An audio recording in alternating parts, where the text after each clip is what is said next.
Good afternoon, everyone. Thank you so much for joining us for our webinar, Running a Nonprofit Virtually During a Pandemic. We are so happy to have you join us today. My name is Melanie, and I am the Communications and Network Engagement Manager here at the Ontario Nonprofit Network. If you're new to ONN, welcome. We're so happy to have you. We are a provincial network for Ontario's 58,000 nonprofits and charities. We focus on policy, advocacy, and services that strengthen Ontario's nonprofit sector as a key pillar of our society and our economy. If you're already a member to ONN, welcome back and thank you so much for making our work possible. If you experience any technical difficulties during the webinar, such as a visual lag, we recommend you closing your browser and reopening it. But stay on the line with us when this happens. If you continue to experience problems, you can type the issue into the chat box, or you can call our office at 416-642-5786. And while we're waiting for a few more,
Hi, Melanie. Sorry, just to step in. This is Sarah at ONN. Just checking in. Unfortunately, we've lost audio for you. I'm not sure that Bernadette that we can hear your audio either. I Thanks everyone for your patience. are you able to hear me? Now I can. Okay, Yes. wonderful. Yes, now Sorry we can. about that. Thank you.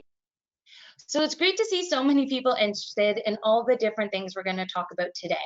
If you have any questions that are technology related, again, please type them into the chat box. But if you have questions for our speakers, please feel free to write them in the question box as well. We're going to try to get to as many questions as possible during the question and answer period. But if your questions aren't answered, do not worry. Our team is working really hard to make sure that we have the supports and resources needed to answer your questions. And now I would like to pass it off to Bernadette, who is with Imagine Canada, which is a national advocacy organization for Canada's nonprofit sector, who is presenting this webinar with us today. Thank you so much, Bernadette. Hi, thanks, Melanie. Thanks, ONN. So I'm Bernadette Johnson. I'm Director of Mobilization and Engagement at Imagine Canada. We're so pleased to be co-hosting this webinar series to support nonprofits and charities at this challenging and frankly unprecedented time for the sector. So we know that communities are counting on us, and we hope this series is an important reminder that we're in this together and we're really, we're working to support each other. So to kick off things with a land acknowledgement, I would like to acknowledge and recognize the Kanyen'kehá:ka Nation as the custodians of the lands and waters on which I work here in Montreal, Tiohtià:ke. is historically known as a gathering place for many First Nations. Today, it is home to a diverse population of Indigenous and other peoples. I'd also like to acknowledge the traditional territory of the Mississaugas of the New Credit, which our other speakers work and live on today. This land has been stewarded by many Indigenous peoples for time immemorial, including the Wendat and Haudenosaunee. Toronto is also part of the Métis homeland and home to many Indigenous peoples from across Turtle Island. So our speakers today, Jane has spent the last 20 years working in technology and helping to build relationships between the voluntary, public, and private sectors to make technology more accessible for charities and nonprofits.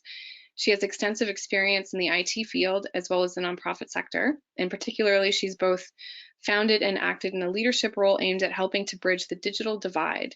As the Director of Online Services for the Center of Social Innovation, Jane's role is to help social innovators all over the world to connect with each other and assist them in achieving their goals. Jane is also the ED of TechSoup Canada, a project of CSI aimed at growing the technology capacity of the Canadian nonprofit sector. We are extremely grateful to have Jane with us today. Our second speaker today is Chiara, TechSoup Canada's digital education coordinator. Chiara creates and curates content focused on nonprofit digital transformation. As part of her role, she delivers quality educational resources to TechSoup's members and helps nonprofits stay up to date on tech's latest best practices. Chiara's experience at the intersection of social and digital change spans over a decade and several continents and includes work with nonprofits, philanthropic organizations, volunteer networks, and grassroots groups working on anything from open governance to solidarity economies, climate change, and lots more. Thank you both for joining us today.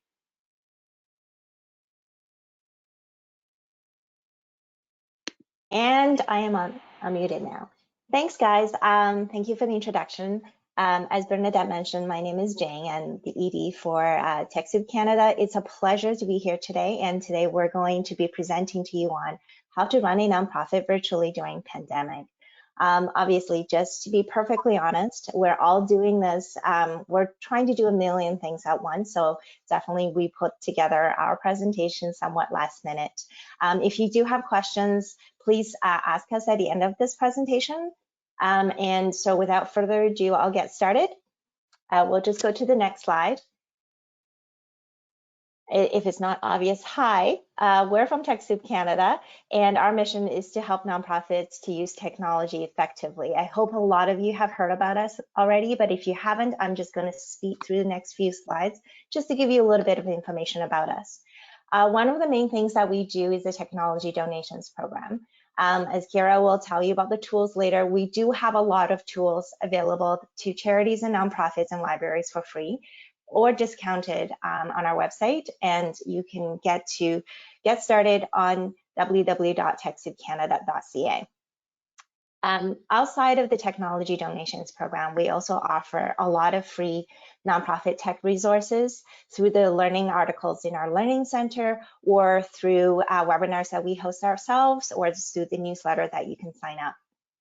In addition, as Bernadette has mentioned, TechSoup is a program of the Center for Social Innovation. So I'm actually currently heading up all of the digital portfolio at the Center for Social Innovation. We're going through a very fun and interesting digital transformation process. So with this whole latest pandemic, it's really made our digital team's life very interesting.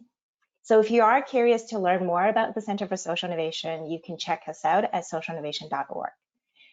And then lastly, I do want to say that because we're going through a global pandemic right now, the TechSoup Canada team is also part of a global network of TechSoup partners. We're actually all currently working together to think about various ways that we can help civil society worldwide. So very quickly, we're currently helping close to 1 million organizations around the world doing similar things in terms of building tech capacity for the nonprofit sector.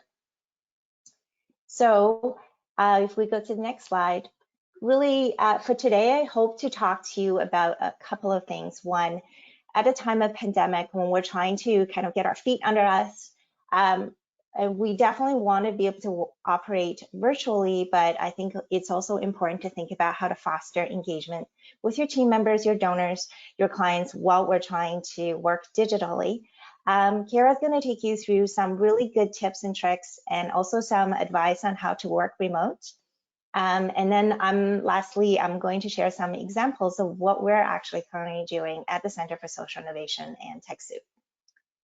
So on that note, maybe I'll get started about talking about, before we talk about technology, I will say technology is not the solution. I know as TechSoup, we often talk about technology all the time. I live and sleep and dream about technology.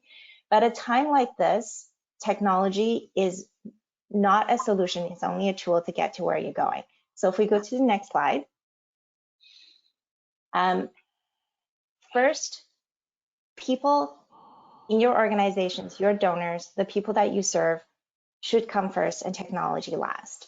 So in terms of what's needed in a time like this, I will give some tips on the learnings that we've had at the Center for Social Innovation. I think right now, as an organization, we have to be able to be agile, and we need to think about what are the things that we are going to change as an organization and how to stabilize first. So it's kind of like an emergency response. So how do you establish a risk management network from an organization perspective?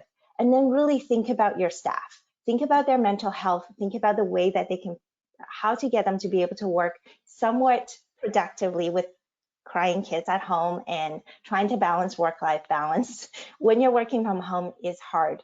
So what are the things that you want to do for your team right now to try and bring as much stability and peace to their work as much as possible?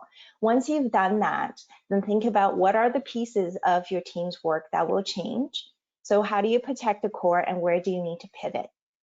And then just really think about how you can think outside of the box. A lot of nonprofit leaders tend to think that they are the ones that need to be able to come up with a solution. Honestly, this is not a time like any other, which means the best way to actually deal with a crisis is being transparent with your staff and invite them to help you how to come up with the plans, and do it in a very iterative way and inclusive way. So we've been calling them sprints at the Center for Social Innovation, essentially having daily sprints, weekly sprints with the team, with each other, so we can organize and align, because everybody's trying to do a million things at once. And it's really easy to get siloed very quickly. And when we're talking to our members, to our donors, even to our staff, I think it's important to also think about how to be authentic and be honest about the challenges that we're currently facing, and to communicate with empathy. Again, for the leaders, it's up to us right now to set the tone on how to lead. Our CEO, Tanya Sermon, keeps saying we want to be modeling the world that we want to see. Right now, it is scary for a lot of people. It is a time of anxiety for everyone. So the more that you can lead by the example, the better. And be realistic about what kind of productivity your team or your donors or your members can actually give you at this time. And just to know that we're all going through this trauma together on a global scale. So, when we're having an ask of someone else, know that they may need to help as well. And lastly, how do you think about resilience? I know right now everybody's in crisis response, but I think it's still important to find time for optimism. And the thing that I try to do is start my day with gratitude and end my day with gratitude, no matter how I feel in between. Because that is important at a time like this, for everyone to feel a sense of cohesion, that we're in it together and that we're doing this together. And this is a time for us to think about strategic partnerships, because this is not something that we alone will be able to get through. As an organization, we need each other more than ever. The people that we're serving need us more than ever, and we have to collaborate together right now before we even think about anything else. So that's kind of what I want to say at the beginning of this talk. And I'm going to now hand over to Kara, who's going to give you some tangible tips on how to work from home. Yes, thank you, Jane, and hi, everyone. It's a pleasure to be here today. As Jane was mentioning, my name is Kiara, and I'm TechSoup's Digital Education Coordinator. So I'm here today to share some of the tips and strategies that we've outlined in a recent blog post that we published on our TechSoup Canada blog. And it really will guide you in the next 20 minutes or so on the basics and the tools and some of the resources for establishing a successful telecommuting experience, whether that's for yourself or for your nonprofit team as a whole. So to start off, the basics, as we read in our blog post, really the first step is to establish a routine. That's what many veteran freelancers and remote workers will tell you, that routines are essential, especially at a time when we feel that we have less control and certainty in our lives. So here, really, a good rule of thumb is to follow a similar schedule as you would if you were commuting into your office. So maybe that's waking up at a consistent time, getting dressed, making yourself a cup of coffee or tea, all of that before you log into your systems and start your workday. These steps are helpful not just to have a sense of control, but also to make a mental separation between work and personal time. There is a few studies that show that this also helps increase focus and productivity. And we have a link in our blog to an article from Fast Company that outlines some of the research and the science behind this. It seems simple, but it can go a long way in helping. And of course, working from home is an adjustment for most of us. Not all of us work from home or work remotely most of the time. So another concern might be, how do we limit distractions when we're in a different setting than our office? And so one suggestion that we include in our blog post is to download apps or services like Freedom that help you set a timer on all of your devices, and you can customize how long you cut off internet access to platforms, say like Twitter or Facebook, so that you can get in the zone and stay in the zone more easily. There's a lot of, let's call it, competing interests when you're in a different environment. Another important step to follow, which again is related to routine and to focus, is to setting up a dedicated workspace. Similar to what I was mentioning above, it's really important to have a way to differentiate between personal time and work mode. So maybe that's setting up a room in your home to serve as your office or your work desk, or fashioning one out of whatever you're able to spare during the day, but then maybe being intentional about at the end of the workday, switching it back to its original purpose, so you don't have the sense that work is following you around in your personal time. And similarly, some psychologists, you might have seen some articles floating around the internet today, really recommend making that separation in other ways as well. For example, tidying up your workspace or your home, or making your bed in the morning, anything that helps you really have a mental separation between personal time and work time is going to be really important to try to keep up with other rhythms outside of work time.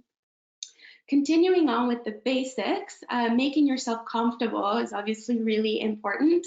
You'll want to make sure that you're protecting your health by working comfortably and also following ergonomic principles. So if you're looking for advice on how to optimize your workspace, we've included in our blog a link to a Wall Street Journal article that has advice from ergonomic experts, as well as a DIY list from life hackers of how to fashion equipment out of what you may already be having lying around at home.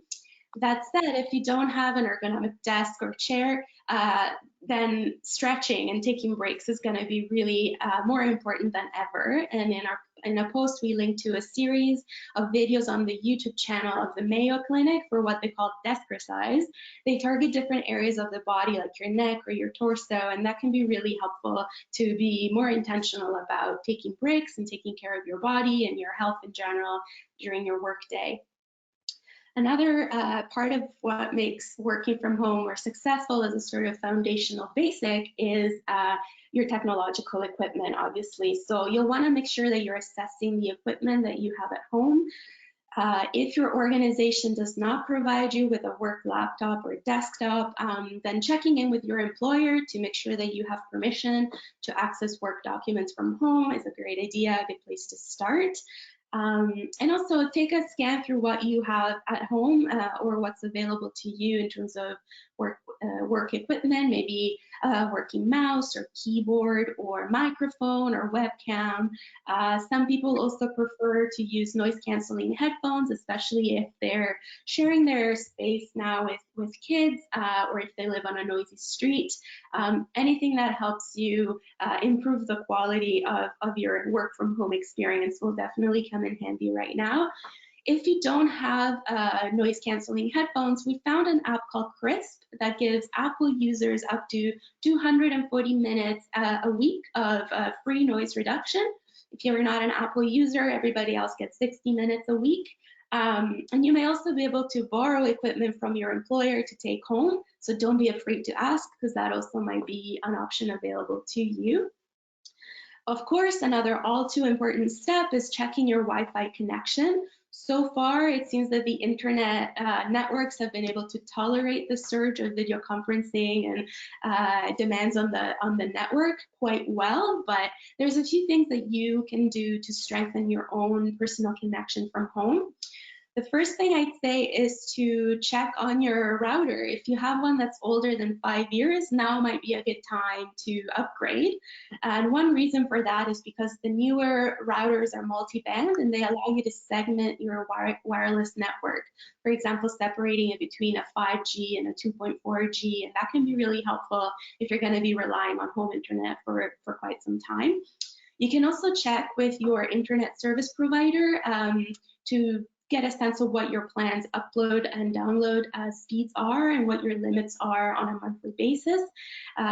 Video conferencing, file sharing, all of these can be quite bandwidth heavy, so you want to make sure that you have the best possible connection to endure that kind of work. Another thing that also helps with limiting distraction might be to temporarily disable Wi-Fi access to personal devices, perhaps like your smartphone, that compete with your computer's access to your home Wi-Fi network. We also included a link that we found recently to a roundup that Verge magazine has put together on plugins and other tools that allow you to customize the background, for example, of your Zoom calls. They range from very serious to very personal, just in case sometimes we don't get to tidying up our space before a video call. There's a way that you can blend your background or create a customizable background to help with that. I came across a story that's gone viral on the internet of a university professor that was using a filter to cheer her student up. She turned her profile, the filter turned her profile into a potato, but then she couldn't turn it off. She forgot how to do it, so she gave an entire lecture with her as a potato. Needless to say, it was very memorable for her students, but you'll have many more professional backgrounds available to you as well. Moving on to the next slide, another key part of establishing a successful telecommuting routine is to remember, also as Jane was saying, the optimism, to have a sense of humor, and also to have healthy boundaries. Sense of humor, especially important if you're sharing your home, for example, with kids or partners or co-workers, and there might be tensions or glitches that arise. So here on your screen, you can see two examples that have gone viral over the last couple of weeks of how people have created workarounds or ways to try to make the best of a less than ideal situation.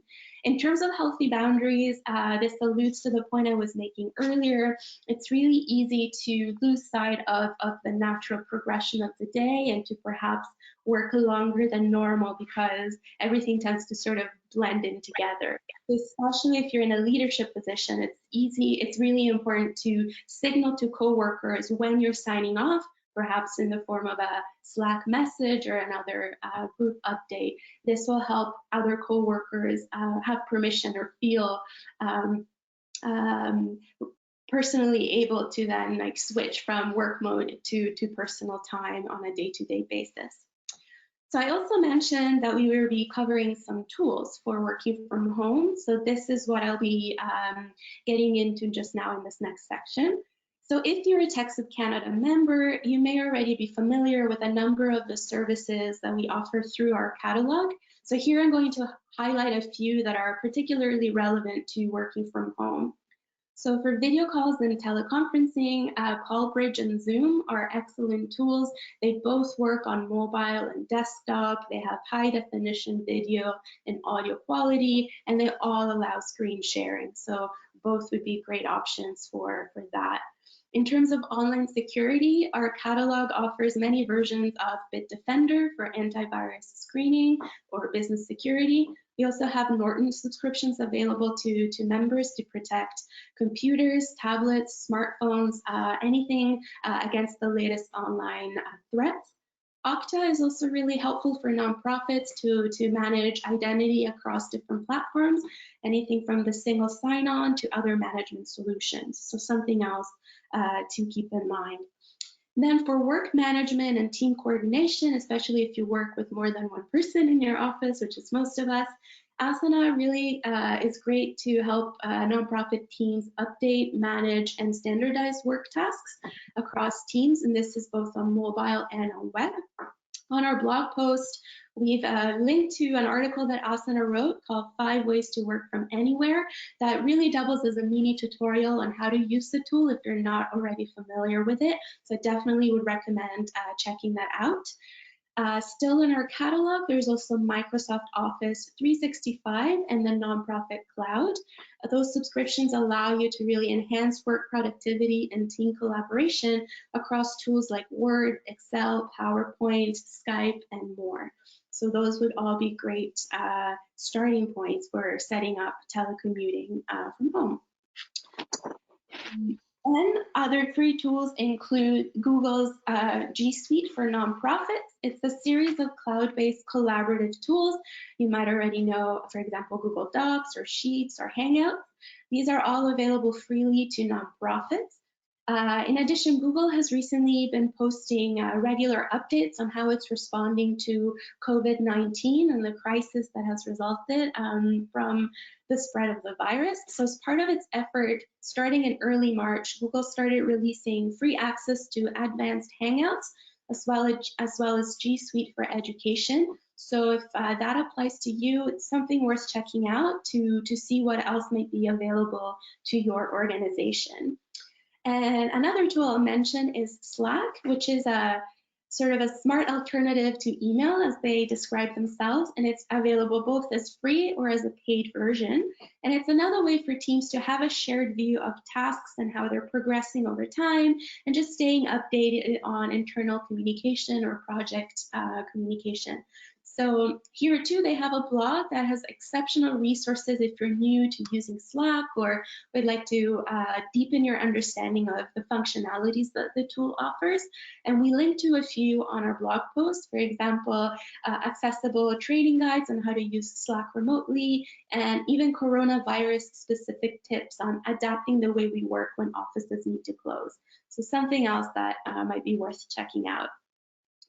So as I wrap up, I'd also like to highlight a few tips on how to improve working from home more generally. So a question that comes up often when being presented with available tools is figuring out which tool is the best to use for when or which occasion. So in our experience, we found that tools like Google Hangouts, for example, are really great for impromptu or internal communications. Maybe you need to reach a team member, or you need to have a small group come together to brainstorm a project or a task or troubleshoot whatever might be coming up during the day. So that would be a great option for those kinds of needs. Platforms like Zoom tend to work best for more formal or public-facing messaging and communications, or even for calls with more participants. So that's something to keep in mind based on your needs and what might be changing over time. We also recommend keeping a Slack channel open if you're participating, for example, on a Zoom call, because this is great for reaching your colleagues on a one-on-one basis. Slack will automatically save your correspondence, so you don't have to worry about backing that up once the call on Zoom ends. And it's also a more immediate way to reach who you need to talk to or get an answer or troubleshoot a technical glitch without necessarily disrupting the flow of the meeting that all of the participants are attending at that same time. Another one that you might have started hearing all about is muting your microphone whenever you're joining a call on Zoom or other platforms. It's just the best practice to help minimize distractions and keep the pace of meetings or webinars or lectures flowing more smoothly. Another tip, quite intuitive but worth repeating, is to perhaps avoiding eating chips or food that is very crunchy, that close to your microphone might make a lot of noise. And I think in these times, it's also a good idea to generally avoid eating food or drinking near your electronics, because with the stores being closed and the social distancing, even a simple repair, maybe damage from spills, might take a lot longer to solve. So just some very basic recommendations to keep in mind. Yeah, moving on to some other resources. Here you'll find the link to the blog post I was mentioning. That's on the TechSoup Canada site, where you'll have access to the links and more resources that I've alluded to up until now. There are also a number of tutorials that have sprung up in the recent weeks to help nonprofits quickly adapt to the reality of remote work in the social and physical distancing. So in addition to the link to the blog piece, I'd like to highlight a few of the ones that I've included in the roundup in that post.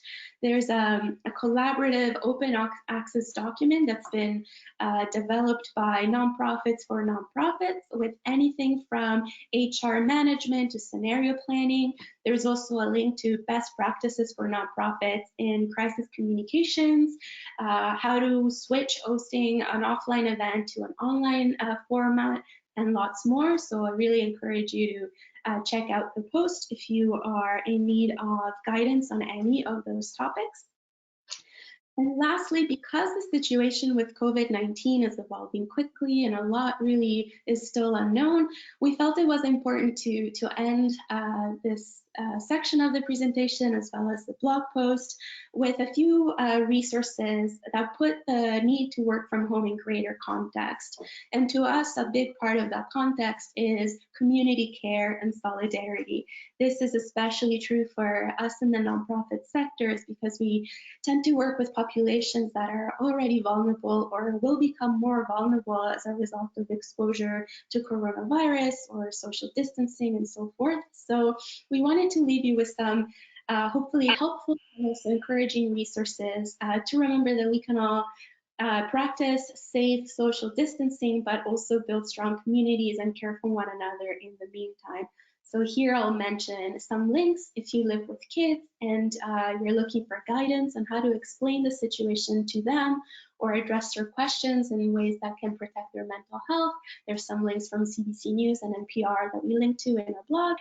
There's also guidelines that we include on how to talk about the pandemic by centering language around inclusion, empowerment, and social justice, as well as how to indigenize and decolonize community care in response to COVID-19. And there's also a few examples of how Canadians across the country are stepping up through mutual aid to help their neighbors in need. This is something that some of you are perhaps already participating in, or that you might be interested in exploring, especially perhaps as a remedy to perceived isolation or feelings of anxiety and uncertainty about the current situation. So that's really all from me for now. Again, I invite you to click on the link that we provided in the previous slide to the blog post if you'd like to read more. And also keep an eye on our blog for future resources. We are preparing another blog post specific to the pandemic to help nonprofits facilitate online meetings and how to make the most of teleconferencing and online spaces. And our blog also is a great place to find capacity building and tech tools beyond the coronavirus crisis. So another great place to continue learning and experimenting with digital technology. So thanks again for listening to my little part of the presentation, and I will pass the mic back to Jane now. And of course, just another tip to unmute yourself a little bit ahead of time instead of when I'm supposed to be speaking. So sorry about that delay. What I'm hoping to do is over the next few minutes, share with you some of the things that we did at TechSoup and CSI and how we dealt with the pandemic crisis. So if we go to the next slide, when the pandemic happened, we realized that we had to move relatively quickly. So what we're trying to do right now is look at all of our actions in 3 different phases.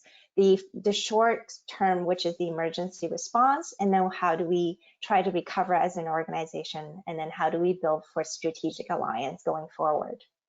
So under emergency response, right away, we had established both a C-suite as well as COVID response team. The COVID response team is made up of representatives from different functional areas at the Center for Social Innovation and TechSoup Canada team.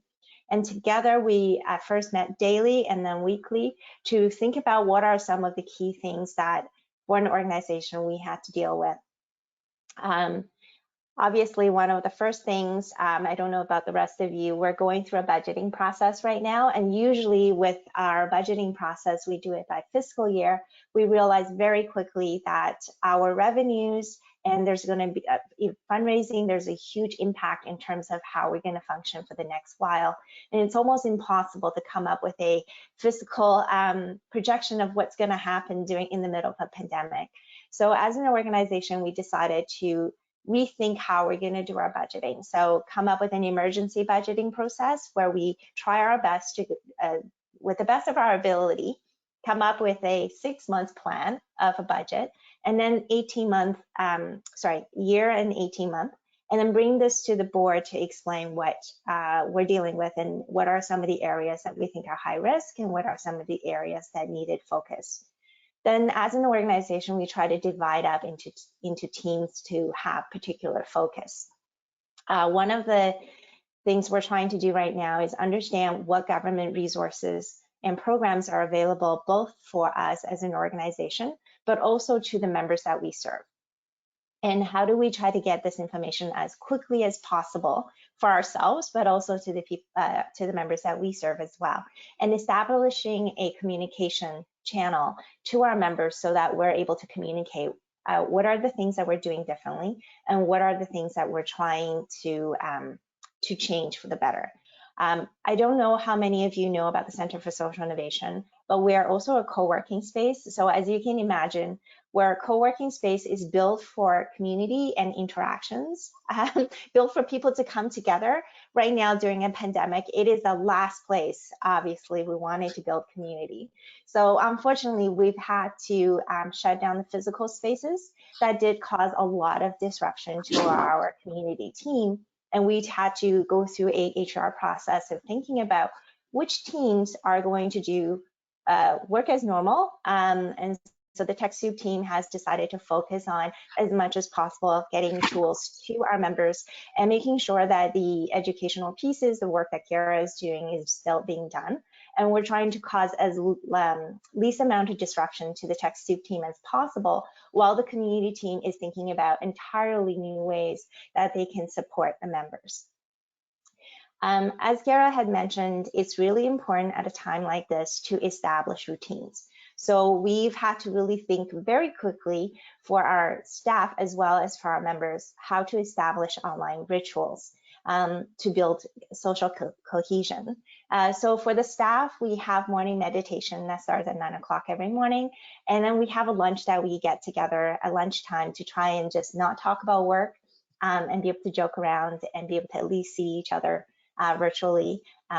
So I do think something like this where you do turn on video, you get to see each other is super important to still maintain that relationship that you have with your team members.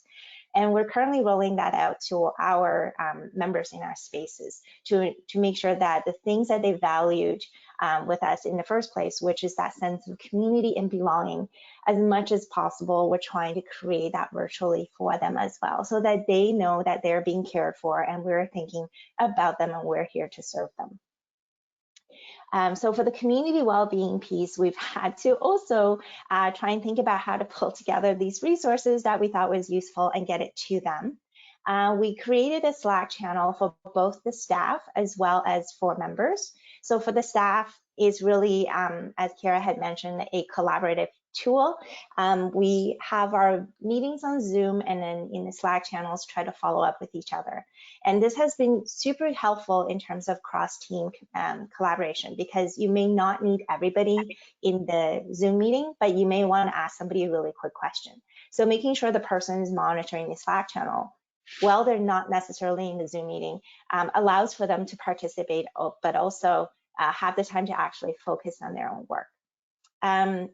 So with the member Slack channel, what I would say is it is not the most intuitive place for people to interact and socialize with each other. So just be mindful that if you are going to use technology tools like Slack for a wider audience, that you do need to dedicate some staff time to animate and moderate the conversations that's happening in the channel, so that people have that sense of there's a discussion happening, and it's just not people posting into the void, that kind of thing. And then any sort of online events that you create and resource lists that you create, use as many channels as you can to get them to your members and your donors. And lastly, as I mentioned before, we're also trying to think about how to advocate for our sector. As Kira had mentioned, we work in the nonprofit sector, and we are already working with those that are already at risk. So now more than ever, how do we actually speak on their behalf? Because again, just recognizing our privilege, I have broadband access at home. I have a computer at home. I have a lot of luxuries. I have a home that is quiet. I have a lot of luxuries that our members and the people that we serve simply can't get. So not only should we be thinking about our mission right now, I do also want to call out that there are many people who just can't get online, and their voice is not being heard at the moment. And so as much as possible, how can we advocate on behalf of those who can't? The emergency recovery and pieces, I will say, right now we're still very much in that emergency response part of our organization. So absolutely, we want to think about how we can help our members. We don't quite know exactly how. We do need to know, we do know that we want to be able to, because a lot of their work has been impacted in terms of how they serve the community, we're trying to think of new ways that we can enable that for our members. And then if there are funding dollars that are available, or rent abatement that's available for our members, we want to get that to them as quickly as possible. And then building the digital platform to support our work. It is easy to put together something like Slack. It is easy to have Zoom calls, but I think longer term, having something that is a bit more robust to tie different people together, and making sure that the information that happen in a Zoom meeting is lives somewhere, so that we're not just meeting right now. I think it's really good idea to think about what are the issues that's bubbling up because of this pandemic, and how do we start thinking about collaborating for impact. So right now at the Center for Social Innovation, we're trying to build a new digital platform to try and bring together as many organizations as possible to think about how we can unite in our action for impact. And that brings me to the last point. We realize that we're not in this alone. And so that's why we're here doing the webinar with ONN and Imagine Canada today. We would love to foster partnerships like this one, and with all of you that's listening, watching us today, think about in what ways can we all think together and be innovative and think outside of the box. Because this isn't unlike any time that we have ever experienced before. And we exist, our sector exists for a reason. I think right now our work is more important than ever. So I will tell you some couple of pieces of good news on the next pages. Just know that these are very, very fresh. We literally just launched CSI support, I think yesterday morning. This is our resource page that we pulled together. It's our way, it's our response to the COVID-19 crisis. And we have a crowdsourced resource guide. We are putting together ongoing programming in online and events. And then thinking about what are the sort of aid government programs that are available to members and non-members alike. So the link is listed on this page. I do encourage you to take a look. Again, this is a crowdsourced resource, so any resources that you would like to contribute, I would encourage you to do so. This is us trying to do our part to support the community. And on the next slide, just to kind of show you some of the things we've done, we created a members channel, a Slack channel. This is our way of trying to get information to our members to be able to help them either find jobs or post jobs, to be able to talk about what are the latest news, what are the funding opportunities available to members, and this is also to the public as well. And the other screenshot is the digital platform that I spoke about. We're hoping to launch that, fingers crossed, in the next week. This was originally a project that I was leading, and we were launching in the summer. So we're trying to do 3 months of work in about 2 weeks. So this is the platform we're hoping to launch to bring more networks and people together around key issue areas like how do we help the arts and culture sector? How do we help people who work in the gig economy? What are some of the digital divides that is existing? What are some of the mental health issues that is going to come out of us working in isolation for months at a time? So we're working on that to get at the moment, and we're hoping to have something launched in the next week or two. So if you would like to be part of this community, and I would love for you to be a part of it and help us do this, the link is also on that page on the slide. So this is kind of us wrapping up a little bit. And I will say, I just want to give, before we go to the questions, a note of gratitude. I really want to thank all of you for coming here today to be with us and listen to us, share some tips about how to work virtually. You are dealing with personal crisis and professional crisis, but yet you are still serving those in need during this time of pandemic. So we see you, we hear you, and we're very grateful for the work that you do on a day-to-day basis, screaming kids or not, and we're here to help. So just know that we're here together, and I want to thank you for that.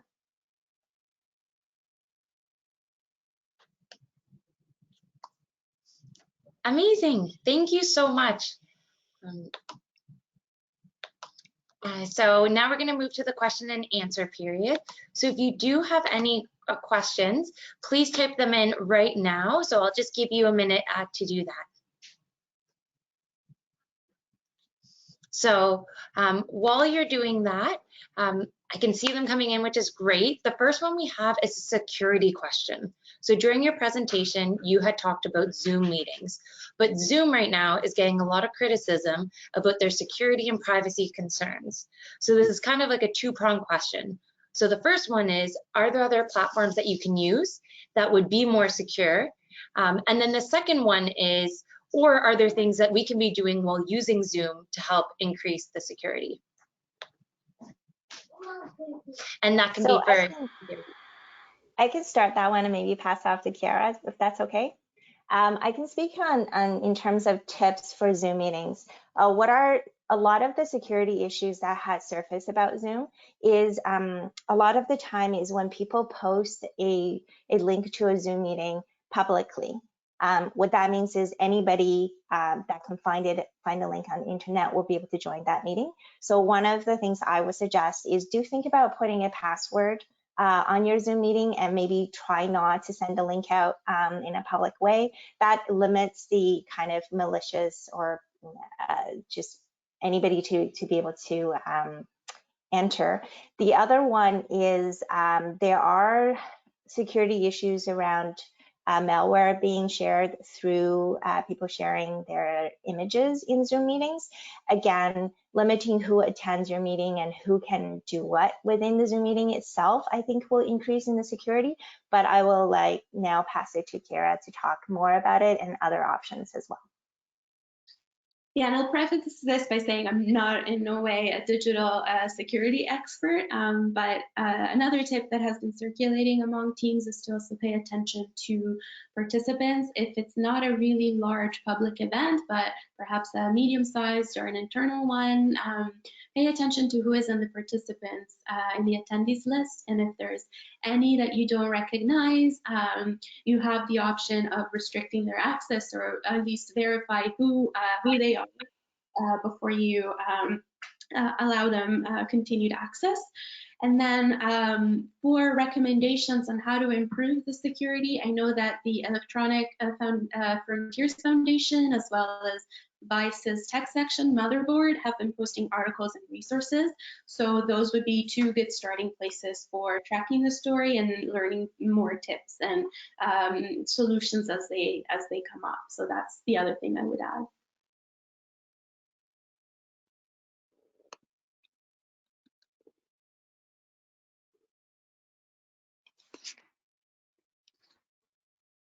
A follow-up question to that would be that many nonprofits are not used to using these platforms, and they may not have purchased all of these different platforms or softwares that now are really needed to run their organizations. Is there any funding or any supports that nonprofits can turn to when they need to start implementing different platforms and technology? So I think we are trying to, I know at the TechSoup Global Network, we're trying to work with our existing donor partners right now to see what else they can do for our sector. There are some free options already available. I don't think that you have to use Zoom or you need to have particular tools. I think on our blog, we do have a list of free tools available.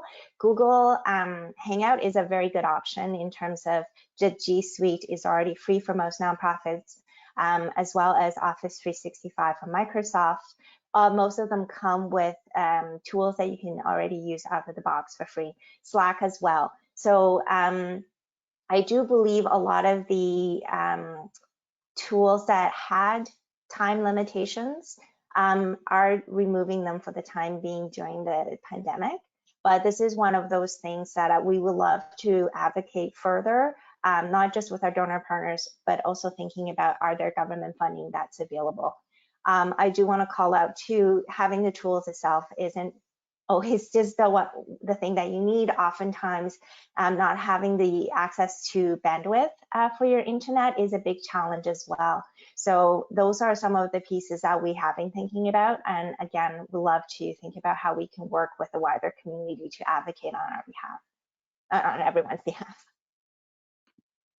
I will add there is also a couple of links in our blog post, especially I mentioned that open access collaborative document by nonprofits for nonprofits that are compiling resources and funds and links to anything that might be available right now to nonprofits.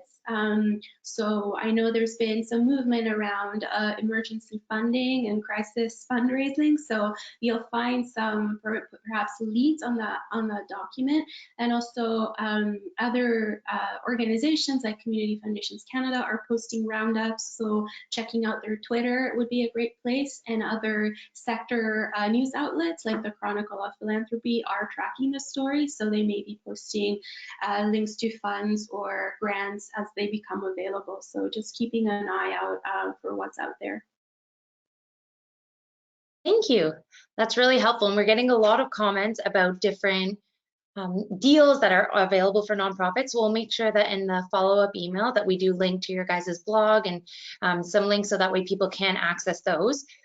People have really been asking a lot of questions about security. I think that really sparked a lot of interest. So going back to the security part, when you're using documents, is there something you can do to make them more secure now that you're using the cloud? And then a follow-up to that is also if staff are using their own personal laptops versus organization laptop, does that also have security issues? Absolutely. So in terms of tips for working in the cloud, I think it's really important to do training for your staff in terms of who should have edit rights, comment rights, and view rights, and anything that you want to make it so that it's distributed publicly. I would recommend saving it as a PDF. So you can absolutely, if you, again, I'm going to use the example of using Google Suite, G Suite. If you use Google Docs, when you're trying to draft the document itself, when you're sharing that with the team, make sure that only the team members that are collaborating has edit rights. Other people who are viewing or signing off on the document, it's best if they have just commenting rights. So that way it just helps you to create a more streamlined process, even in creating the document itself. When it's done, save it as a PDF and post it on your website. That would discourage people from a member of the public having edit rights to your document that you probably don't want them to edit. And then if you are trying to get input from the public using something like Google Spreadsheet, there's a form option to allow you to be able to come up with a survey or inputs very, very quickly and be able to see the results pretty much live. Most of the cloud tools out there do have a very good encryption. And again, there is some training that I think needs to happen when staff are working from home for the first time on their home laptops in terms of making sure that they have antivirus software installed. If they do have a PC like Windows PC, Windows 10 does have good antivirus, just making sure that there are some training with your staff to enable antivirus on your computer and to make sure that they do scan it. I hate to say this, password is something that everyone needs to think about, making sure you set a good password that is not easy to guess. Right now, because everybody's working online, I think the number of people that are trying to the hackers and malicious activities could also be on the rise. So again, if your staff is going to work from home and if they're creating passwords for the first time on new sort of online accounts, just we do have some information on our TechSoup blog on how to set passwords in terms of how to manage some of these pieces. And then finally, please scan your computer for antivirus, work computer or personal computer. Normally, this is something that within an organization someone can do for the staff, but I think in a time like this, it's much harder to do so. Obviously, for those that can have access to, there's remote administration on your laptop that an IT professional can have access to. So if you are stuck, if something is wrong, there are ways for someone to help you remotely instead of coming over to your place. But again, just making sure that only the people you have authorized would have access to your computer and you have the proper protection installed. And if staff are uploading their meetings to the cloud, does that follow? Is that less secure now? So for example, if we uploaded this webinar to the cloud, is it less secure now? I would say the cloud oftentimes, from the research that we've been doing, is actually much more secure than a lot of the ways that traditional nonprofits have been thinking about record keeping. So if you have your own server, for example, in your organization and you are uploading, you're used to uploading your meeting notes to your server, you're only as secure as the patches on that server. So the benefit of using the cloud right now is actually those vendors, Microsoft or Google or Adobe, whoever, it is to their interest to make sure that the security is up to date and that your information is protected. But again, I will say, make sure that things you don't want to share with everyone, that you are putting passwords on these files, that you don't open up your Google Drive so it's accessible by everybody. So always check the permissions on your cloud tool, whichever it is that you use. It doesn't matter. There's so many options out there, but all of them, I would check the security and in sharing settings. Perfect. And switching gears a little bit, we have a really good question about how do we access and support vulnerable populations, like people who are homeless or people of color who are living in poverty, who may not have access to be able to participate in a virtual meeting? So this is a really tough one. If you think about how we traditionally offer access to those people, it's usually through community centers, like a gathering place that they can go to physically and be able to use the computers there. Obviously, during a time of pandemic, I think that is going to be much harder. And I think this is where we may need to think a bit more innovatively on how to do that. I don't have an answer, and this is something that actually both at Center for Social Innovation and for TechSoup, we're trying to think about how to do better. I know there are some cities and some countries that are trying to think about, purchasing hotels for people at risk to be able to go and live there and have access to some of the infrastructure like internet and wireless. But obviously, I don't think that is something that we can't do that for everybody. So I think this is where us collaborating together, thinking about how we can work with governments, with corporations, may help us to find a solution at this time.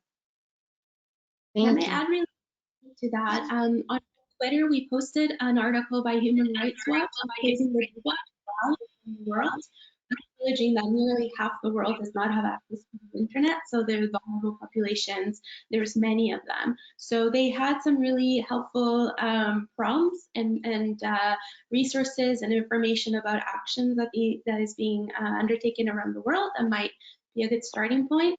And then if that's not already your mission, I would also recommend connecting with your local or even national organizations that are perhaps serving those vulnerable populations, to hear from them directly what they're noticing, what their needs are, and perhaps finding a way to collaborate or partner on meeting some of those needs with them directly. Thank you. So that's the end of our webinar today. I know there's still a ton of questions in the question box. So what I would like to say is that we will send a follow-up email that will hopefully answer some of the questions, provide you with some links to resources on where to find, what is the best platform and more information. But we really want to take the time right now to thank Kiara and Jane for speaking with us today and sharing your expertise. We really appreciate you taking the time, especially we know you're so busy right now. So thank you so much for joining us today. Thank you so much for having us. Thank you, and thank you again to everyone who joined the webinar. We will be sending that email. You'll be getting it at the very latest Tuesday, so please check your inbox, and if you have any questions in the meantime, you can always reach out to our team. Thank you so much, and thank you for the positive feedback. I'll make sure to share it with the speakers. Thank you. Thank you.